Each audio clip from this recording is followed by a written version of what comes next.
guys, welcome back to Purple Daffodils. இப்போ என்ன பார்க்க போகிறோம் அப்படின்னா 3 sideways stories from Wayside School by Lewis Sacker. அதான் பார்க்க போகிறோம். ஸோ 3 sideways ஸ்டோரிங்கிறது ஒரு ப்ளே மாதிரின்னு வச்சுக்கோங்க. இந்த ஸ்டோரி வந்து லூயிஸ் சாக்கர் எழுதியிருக்கார். லூயிஸ் சாக்கர் வந்து இதை வந்து ஒரு இமேஜினேட்டிவ் ஸ்டோரியாக வந்து க்ரியேட் பண்ணார். With fantastical element, supernatural ideas இருக்க மாதிரி க்ரியேட் பண்ணியிருக்காரு. ஃபர்ஸ்ட் ஆஃப் ஆல் இந்த வேசைட் ஸ்கூல் ஸ்டோரி பற்றி சொல்லணும் அப்படின்னா, சைட்வே ஸ்டோரிஸ் ஃப்ரம் வேசைட் ஸ்கூலுங்கிறது ஒரு கலெக்ஷன். அதில் வந்து ஒரு 30 ஹியூமரஸ் அண்ட் ஃபென்டாஸ்டிக்கல் ஸ்டோரிஸ் இருக்கும். அந்த 30 ஸ்டோரிஸுமே அந்த கதையில் இருக்கிற 30 கேரக்டர்ஸ் பற்றி டீல் பண்ணுவாங்க. அந்த கேரக்டர்ஸ் எல்லாம் எங்கே இருக்காங்க அப்படின்னா 13th ஃப்ளோர், அந்த ஸ்கூலோட 13th ஃப்ளோரில் இருப்பாங்க. ஏன் இதை வந்து ஃபென்டாஸ்டிக்கல் ஸ்டோரின்னு சொல்கிறாங்கன்னா, இந்த வேசைட் ஸ்கூலில் வந்து கட்டும் போதே என்ன ஆகுது அப்படின்னா, இந்த ஸ்கூல் வந்து actually 30 class room, 30 class room, ஒரு ஃப்ளோர், ஒரே ஃப்ளோரில் 30 கிளாஸ் ரூம் இருக்க மாதிரி கட்டியிருக்கணும். அப்படி தான் பிளான் பண்ணாங்க. பட் அந்த பில்டர் என்ன பண்ணிட்டாரு, 30 ஃப்ளோர் கட்டியிருக்காரு. 30 ஃப்ளோரில் ஒரு கிளாஸ் ரூம் இருக்கிற மாதிரி கட்டிட்டார். புரியுதுங்களா? ஒரே ஃப்ளோரில் 30 கிளாஸ் ரூம் இருந்திருக்கணும். ஆனால் பில்டர் வந்து மிஸ்டேக்காக 30 ஃப்ளோர்ஸில் ஒரு ரூமாக கட்டியிருக்காரு. அப்போ 30 ஃப்ளோருக்கு ஒரு ரூம் இருக்கும், ஒரு கிளாஸ் ரூம் ஒரு ஃப்ளோர்லேயும் இருக்கும். அதுலேயுமே பார்த்துட்டிங்கன்னா அவர் வந்து 19th ஃப்ளோரை வந்து கட்டாமையே விட்டுட்டார், மறந்துட்டார். ஸோ இந்த மாதிரி தான் அந்த வேசைட் ஸ்கூலோட ஸ்ட்ரக்சர் வந்து இருக்குது. ஸோ இந்த வேசைட் ஸ்கூலில் 13வது ஃப்ளோரில் இருக்கிற கிளாஸ், அந்த கிளாஸ் ஸ்டூடெண்ட்ஸ்க்கு என்னெல்லாம் நடக்குது அதையெல்லாம் பற்றி தான் இந்த வேசைட் ஸ்டோரி வந்து டீல் பண்ணுது அப்படின்னு சொல்கிறாங்க. ஸோ இதில் ஃபர்ஸ்ட் 3 ஸ்டோரிஸ் யாரோடதுன்னு பார்த்தீங்கன்னா ஜோ, பிபி அண்ட் கேல்வின். ஸோ ஜோ வந்துட்டு அந்த 13th ஃப்ளோர், 13வது ஃப்ளோரில் இருக்க ஒரு ஸ்டூடெண்ட். ஸோ அவனுக்கு வந்து கரெக்டாக கவுண்ட் பண்ண தெரியாது, கவுண்ட் பண்ண வராது. ஸோ அவன் என்ன பண்ணுவான்னா டிஃப்ரெண்ட்டாக கவுண்ட் பண்ணுவான். லைக் அவன் வந்து இப்போ வாஷ்ரூம் பிரேக் போகணுன்னு வந்து மிஸ்ஸஸ் ஜுவல்ஸ் தான் வந்து அவங்களோட class teacher. So Mrs Jewels கிட்ட கேட்குறான். பட் அவங்க வந்து என்ன சொல்கிறாங்க, உனக்கு கவுண்ட் பண்ணவே தெரில, ஃபஸ்ட்டு நீ கரெக்டாக கவுண்ட் பண்ணு அப்படின்னு சொல்லிட்டு என்ன பண்ணுறாங்க, பென்சிலில் கவுண்ட் பண்ண சொல்கிறாங்க. அப்போது அவன் வந்து என்ன பண்ணுறான்னா, அவனுக்கு கரெக்டாக கவுண்ட் பண்ண தெரியாதனால தப்பாக கவுண்ட் பண்ணுறான். பட் அட் தி எண்ட் பார்த்துட்டிங்கன்னா கரெக்டான ஆன்சர் கொண்டு வரான். அதுவே வந்து மிஸ்ஸஸ் ஜுவலுக்கு ஒரே பெரிய கஷ்டமாக இருக்குது. ஸோ அவங்களால எப்படி வந்து இவனுக்கு சொல்லி புரிய வைக்கிறது அப்படின்னும் தெரியல. So she was struggling with this boy Joe கூட. ஸோ ஃபர்ஸ்ட் ஆஃப் ஆல் அவங்க என்ன பண்ணுறாங்க அப்படின்னா, ஃபஸ்ட்டு ஒரு sorry for the trouble. First அவங்க வந்து அவன்கிட்ட ஃபஸ்ட் கவுண்ட் டு 10, 10 கவுண்ட் பண்ணு, நம்பர்ஸ் கவுண்ட் பண்ணுன்னு சொல்கிறாங்க. அவன் என்ன பண்ணுறான், டேரெக்டாக 1 2 3 4ன்னு கவுண்ட் பண்ணாமல் 6 8 12 1 2 அப்புறம் லாஸ்ட்டு 10 அப்படின்னு முடிச்சிடறான். மிஸ்ஸஸ் ஜுவல் என்ன சொல்கிறாங்கன்னா அது தப்புன்னு சொல்கிறாங்க. அப்புறம் மறுபடியும் அவங்க என்ன பண்ணுறாங்கன்னா 5 பென்சில் கொடுத்து அதை கவுண்ட் பண்ண சொல்கிறாங்க. அப்போ அவன் என்ன பண்ணுறான்னா 4 6 1 9 5 அப்படின்னு 5ன்னு முடிச்சிட்டான். அப்போ மிஸ்ஸஸ் ஜுவல் என்ன சொல்கிறாங்க அப்படின்னா, அவன் வந்து 5 பென்சில்ஸ் இருக்குது, எவ்வளோ பென்சில் இருக்குது அப்படின்னு கேட்குறாங்க. அவன் வந்து 5ன்னு சொல்கிறான். அவன் திருப்பி மேம் கிட்டே எவ்வளோ பென்சில் இருக்குதுன்னு கேட்குறான், 5ன்னு சொல்கிறாங்க. அப்போ என்னோடய ஆன்சர் கரெக்டு தானே, ஸோ நான் வந்து ரெசஸ்க்கு போகலாம் தானே அப்படின்னு கேட்கும்போது, இல்லை உன்னோட ஆன்சர் கரெக்டு, பட் நீ என்னென்ன விதம் the way you count is wrong அப்படின்னு சொல்கிறாங்க. ஸோ நெக்ஸ்ட்டு ஃபஸ்ட் பென்சில் கொடுத்தாங்க, 5 பென்சில் கொடுத்தாங்க. இப்போது 8 பொட்டேட்டோஸ் கொடுத்து கவுண்ட் பண்ண சொல்கிறாங்க. அவன் என்ன பண்ணுறான், மறுபடியும் அதே மாதிரி 6 4 3 2 1 அப்படின்னு கடைசியாக 8 முடிச்சிடறான். இப்போயும் அவங்க என்ன சொல்கிறாங்க, உன்னோட ஆன்சர் கரெக்டு, ஆனால் உன்னோட மெத்தட் ஆஃப் கவுண்டிங் வந்து தப்புன்னு சொல்லிட்டு அவனுக்கு சொல்லித்தராங்க. ஃபஸ்ட்டு 1 2 3 4 5 6 7 8 9 10 இப்படி தான் நீ எண்ணணும் அப்படின்னு சொல்லி கொடுக்குறாங்க. அதுக்கப்புறம் அவன் வந்து ஓகே அப்படின்னு புரிஞ்சுக்கிறான். அகெயின் இவங்க என்ன பண்ணுறாங்க, சொல்லி கொடுத்ததுக்கப்புறமா ஒரு 6 இரேசர்ஸ் எடுத்து அவங்ககிட்ட கொடுத்து இதில் எவ்வளோ இரேசர்ஸ் இருக்குதுன்னு கேட்குறாங்க. அப்போ ஜோ என்ன சொல்கிறான் அப்படின்னா, ஹீ இஸ் கவுண்டிங் ஃப்ரம் 1 2 3 4 5 6 7 8 9 10 இருக்குதுன்னு சொல்கிறான். இப்போ ஆப்வியஸாக ஆன்சர் தப்பு. அப்போது மறுபடியும் அவன் என்ன பண்ணுறான், இருங்க நான் என்னோட பாணியிலே கவுண்ட் பண்ணுறேன்னு கவுண்ட் பண்ணுறான். அப்போ கவுண்ட் பண்ணி ஆன்சர் என்ன வருது, 6ன்னு வருது. ஆனால் மிஸ்ஸஸ் ஜுவல்ஸ் வந்து ஒத்துக்க மாட்டேங்கிறாங்க. அப்புறம் எகெயின் அவங்க என்ன பண்ணுறாங்க அப்படின்னா, அவங்க போய் தலையை முட்டிக்கிறாங்க செவுத்துல. உனக்கு போய் மேக்ஸ் சொல்லி கொடுக்குறனே அப்படின்னு சொல்லிட்டு தலையை முட்டிக்கிறாங்க. எத்தனை வாட்டி முட்டுறாங்க அப்படின்னா 5 தடவை முட்டிக்கிறாங்க. 5 தடவை முட்டிட்டு நான் இப்போ எத்தனை தடவை முட்டினேன் அப்படின்னு சொல்லி கேட்குறாங்க. அவன் 4 2 3 1 5 அப்படின்னு சொல்லி முடிக்கிறான். ஸோ அவங்க வந்து ஷாக் ஆகுறாங்க. ஏன்னா அவன் கரெக்டாக கவுண்ட் பண்ணால், அவன் நார்மலாக கவுண்ட் பண்ணுற மாதிரி கவுண்ட் பண்ணால் அவனுக்கு ஆன்சர் தப்பாகுது. அவனோட மெத்தடில் அவன் கவுண்ட் பண்ணால் கரெக்டாக கவுண்ட் பண்ணுறான். அப்படியே போயிட்டுருக்கும்போது பெல் அடிச்சிடுது. அவனால் பிரேக்கும் போக முடியல. இதுதான் ஃபர்ஸ்ட் ஸ்டோரி. நெக்ஸ்ட் பார்த்துட்டிங்கன்னா பிபியோட ஸ்டோரி.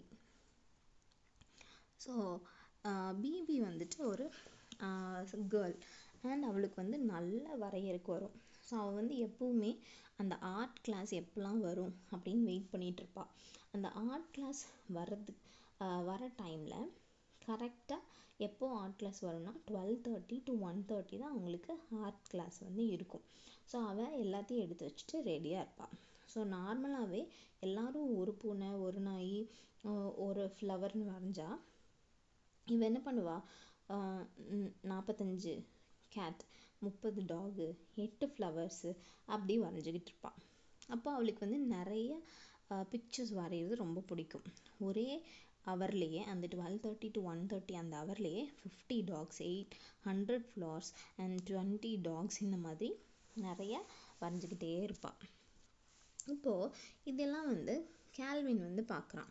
ஸோ அப்போ கேல்வின் வந்து என்ன டிசைட் பண்ணுறான்னா, நான் ஒரு ஆள் வரைஞ்சா லேட் ஆகும், நீ அழகாக வரைகிற, நான் உனக்கு ஹெல்ப் பண்ணுறேன்னு சொல்லி அவன் என்ன பண்ணுறான், பேப்பரு, க்ரையான்ஸ் எல்லாத்தையும் ரெடியாக எடுத்து வச்சுக்கிறான். நெக்ஸ்ட் டைம் அந்த ஆர்ட் கிளாஸ் வந்த உடனே எல்லாத்தையும் அவன் ரெடியாக எடுத்து வைக்கிறான். வச்சுட்டு பிபி வரைய இவன் பேப்பர் எடுக்கிறது, அந்த பொண்ணு க்ரையான் கேட்டால் க்ரையான்ஸ் எடுத்து கொடுக்குறது, இந்த மாதிரி கொடுத்து ஹெல்ப் பண்ணி அவங்க அரௌண்ட் 378 பிக்சர்ஸ் வந்து வரைஞ்சிட்டாங்க. இப்போது மிஸ்ஸஸ் ஜுவல்ஸ் வந்து அங்கே வராங்க. வந்துட்டு இதெல்லாம் நீ வரைஞ்சியா கேல்வினோட டெஸ்கில் தான் அந்த வரைஞ்சி வச்சதெல்லாம் இருக்குது, இதெல்லாம் நீ வரைஞ்சியா கேல்வின் அப்படின்னு கேட்குறாங்க. இல்லை இதெல்லாம் பிபி வரைஞ்சா அப்படின்னு சொல்கிறான். அப்போ உனக்கு வரைகிறது பிடிக்காதான்னு கேட்டால், இல்லை எனக்கு பிடிக்கும், நான் ஹெல்ப் பண்ணேன். பிபி வந்து உண்மையிலுமே நல்லா வரைவா, அவள் நிறைய ட்ராயிங்ஸ் வரைவா, ஆனால் அவளுக்கு வந்து டைம் கம்மியாக இருக்கனால இன்னும் நிறையா பண்ண முடியல. ஆனால் பாருங்கள், நாங்கள் 2 பேரும் ஒன்றா சேர்ந்து ஒர்க் பண்ணி வரைஞ்சதுனால இன்றைக்கி எங்களால் 378 பிக்சர்ஸ் வந்து வரைஞ்சி முடிஞ்சுது அப்படின்னு சொல்கிறாங்க. அப்போ மிஸ்ஸஸ் ஜுவல்ஸ் என்ன சொல்கிறாங்கன்னா, நீ வரைகிற ட்ராயிங் வந்துட்டு எவ்வளோ குவான்டிட்டி பேஸ் பண்ணி உன்னோட ட்ராயிங் வந்து மதிக்கப்படாது, அதோட குவாலிட்டி பேஸ் பண்ணி தான் மதிக்கப்படும். இப்போது ஒரு பிக்சரை ஒருத்தவங்க லைஃப் லாங்காக வரைஞ்சிக்கிட்டு இருப்பாங்க, அந்த பிக்சரை 2 லட்ச ரூபாய் கொடுத்து கூட வாங்குவாங்க. ஆனால் நீ வரைகிற பார்த்தியா, that doesn't matter, quality matter அப்படின்னு சொல்கிறாங்க. சொன்னோடனே பிவிக்கு வந்து என்ன ஆயிடுது, ஒரே ஷாக்காக இருக்குது. அவளுக்கு என்ன பண்ணுறதுனே தெரில. உடனே அவள் அங்கேருந்து எல்லாத்தையும் தூக்கி போட்டுட்டு வீட்டுக்கு ஓடிட்டுருக்கா. அப்போது வழியில் அங்கே கார்டன், அங்கே வந்து லூவஸ் இருக்கார். ஸோ லூவஸ் வந்து எங்கே போகிற நீ அப்படின்னு கேட்குறாரு. அப்போ பிபி சொல்கிறா, நான் வந்து வீட்டுக்கு போகிறேன் அப்படின்னு சொல்கிறான். ஏன் இப்பயே போகிறேன் அப்படின்னு கேட்டால், நான் வீட்டுக்கு போய் பர்ஃபெக்ட் கேட்டை வந்து வரைய போகிறேன் அப்படின்னு சொல்கிறான். அப்போ லூவஸ் சொல்கிறாரு, சரி நீ அப்போ நாளைக்கு வரும்போது எனக்கு புதுசாக எடுத்துகிட்டு வா அப்படின்னு வந்து சொல்கிறாரு. நீ வரைஞ்ச ட்ராயிங் வந்து எடுத்துகிட்டு வந்து எனக்கு காட்டு அப்படின்னு வந்து சொல்கிறாரு. அப்போ பிபி என்ன சொல்கிறான், வாய்ப்பே இல்லை, ஒரு நல்ல பிக்சர் வரையணும்னா ரொம்ப வருஷம் எடுக்கும், லைஃப் லாங் எடுக்கும். அப்போ நான் வந்து அந்த ஒரு கேட்டோட ஒரு மீசையை வரைகிறதுக்கு கூட என்னால் முடிஞ்சிருக்காது அப்படின்னு வந்துட்டு சொல்கிறாங்க. ஸோ இங்கே வந்துட்டு பிபி வந்து மிஸ்ஸஸ் ஜுவல்ஸ் சொன்னதை டிஃப்ரெண்ட்டான ஒரு ப்ரிஸ்பெக்டிவில் வந்து அவங்க எடுத்துட்டாங்க அப்படின்னு வந்து சொல்கிறாங்க. Okay, and then next story பார்த்துட்டிங்கன்னா கேல்வினோட ஸ்டோரி. ஸோ இப்போ கேல்வின் கிட்ட மிஸ்ஸஸ் ஜுவல்ஸ் வந்து ஒரு நோட்டு கொடுத்து, இதை வந்து மிஸ் ஜார்விஸ் கிட்ட கொடுத்துரு, அவங்க 19th ஃப்ளோரில் இருப்பாங்கன்னு சொல்கிறாங்க. இப்போ கேல்வின் வந்து என்ன கேட்குறான், அந்த 19th ஃப்ளோரா, கன்ஃபார்மாக அதுதானா, ஏன்னா 19th ஃப்ளோரே இல்லையே அப்படின்னு வந்து சொல்ல வரான். அப்போ மிஸ்ஸஸ் ஜுவல்ஸ் என்ன சொல்கிறாங்க, நான் உங்ககிட்ட நீ இந்த வேலையை பண்ணிடுவேன்னு தான் நான் உங்ககிட்ட கொடுத்துருக்கேன், ஒழுங்கா போ, இங்கே நின்றுட்டு என்ன டென்ஷன் பண்ணாத அப்படின்னு சொல்கிறாங்க. சரி, இவனும் என்ன பண்ணுறதுன்னு தெரியாமல் கிளாஸ்லேருந்து வெளியே வந்துடுறான். வெளியே வந்துட்டு 18th ஃப்ளோருக்கு போகிறான், 20th ஃப்ளோருக்கு போகிறான், மறுபடியும் 18th 20th மாறி மாறி போகிறான்.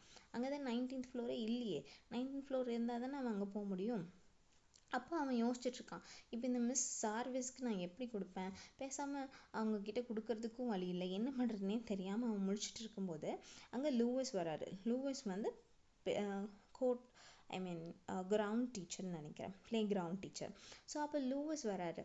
அப்போ லூயிஸ் கிட்ட சொல்கிறான், இந்த மாதிரி என்கிட்ட சொல்லியிருக்காங்க, என்ன பண்ணுறது அப்படின்னு கேட்குறான். அப்போ லூயிஸ் என்ன சொல்கிறாருன்னா, நீ நோட்டே டெலிவர் பண்ண தேவையில்லை.